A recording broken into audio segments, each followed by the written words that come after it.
All right, everyone. So I loved the Battlefield 6 beta, but one of the things that really upset me about it was that I bought it on PC and then I realized I couldn't actually play it on PC because of this secure boot feature. Now, I understand it's some safety feature, and I looked up a ton of different things that to like how to remove it, and I just couldn't figure out how to do it. And maybe that's because I'm not very technically sound, but it seems like this is a controversy to a lot of people that don't like it. So we're going to read you an article here from GameSpot that talks about it. Battlefield 6 dev wishes secure boot wasn't needed. I wish everyone could play. Battlefield 6 secure boot requirement on PC caused more than a few headaches for players during the game's recent open beta. And while the game's technical director laments the need for it, he also said it's one of the strongest tools in our toolbox to stop cheating. In an interview with Eurogamer, Battlefield 6 technical director shared some insight into the need for the secure boot requirement and his feelings on it. He said even though it caused some to be unable to play, GameSpot even put together a guide on how to turn on secure boot. It's needed to ensure a fair play experience, and that overall the team is happy with how the anti cheat performed during the beta. The fact is, I wish we didn't have to do things like secure boot. Bull said it does prevent some players from playing the game. Some people's PCs can't handle it and they can't play. That really sucks. I wish everyone could play the game with low friction and not have to do these sorts of things. However, Bull stressed the need for secure boot, which is used by Battlefield 6 kernel level anti cheat to stop bad actors from ruining the fun for everyone else. Unfortunately, these are some of the strongest tools in the toolbox to stop cheating, Bruhl said. Again, nothing makes cheating impossible, but enabling secure boot and having kernel level access makes it so much harder to cheat and so much easier for us to find and stop cheating.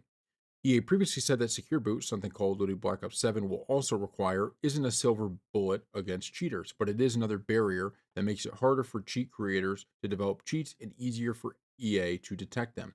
Developer Battlefield Studios recently outlined how we'll be making changes to Battlefield 6 based on our player feedback from the beta, one of which is to nerf the game shotgun. A new Battlefield Labs playtest set to begin this week looks to include some of the things players have been asking for, including bigger maps in a server browser.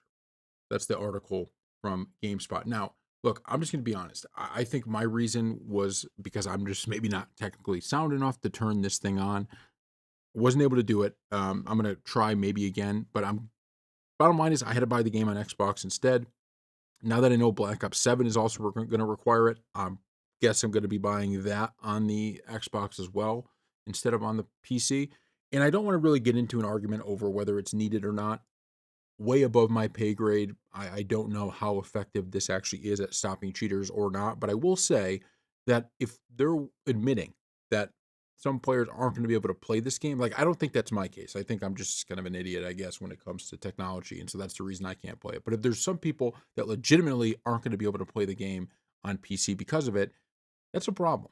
The PC, it's like if you can run the game, you should be able to run the game. And if you have a kind of anti cheat that you have to make all these changes in the computer, I just think it's not necessarily the best way to go about it. But like I said, I don't know. Maybe this really is this just fantastic way to stop cheaters. And if it does do that, then I guess whatever, right? You just got to live with it and go from there. But I wanted to do this video because it's important that even if you disagree with Secure Boot, whether it should be there, at least you can hear from the people that are implementing it why it's there, right? So maybe that takes a little bit of the frustration away because I was super frustrated when I wanted to play the beta because I would prefer to play on the PC. Just being honest, I just think it's just a lot cooler on the PC than on the Xbox. But I just decided, especially because on the Xbox, EA games crash for God knows what reason. So I would much prefer to have played it on here, and maybe I'll figure out Secure Boot before the full launch and I can play it on here.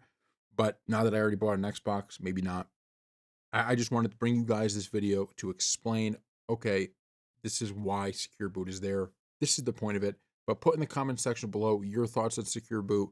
I would give it a thumbs down, but maybe it is just needed for all of this. So thank you all for watching.